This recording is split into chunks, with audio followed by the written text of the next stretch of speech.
নমস্কার বন্ধুরা, কেমন আছো তোমরা? আমার নতুন একটা ব্লগে তোমাদের স্বাগতম। কালী পুজোর দিন সন্ধ্যাবেলা আমরা বাড়ির টুনিগুলোকে জ্বালিয়ে দিয়ে নিজেরাও রেডি হয়ে পরিপাটি হয়ে চললাম মন্দিরের দিকে। আমার বাড়ির পাশেই মন্দির, তোমরা সেটা জানো।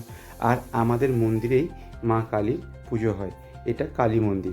আর এই গ্রামের পুজোটাই একমাত্র পুজো যেখানে সারা গ্রামবাসী মিলে আমরা একত্রিত হয়ে আনন্দ করি। আমাদের এই মন্দিরে দুইবার কালী পুজো হয়। এই শ্যামা কালী পুজো আর চৈত্র মাসে হয় রক্ষা কালী পুজো। তো দুটো কালী পুজোতেই আমাদের খুবই আনন্দ হয়, একত্রিত হয়ে আমরা খুব মজা করি এখানে।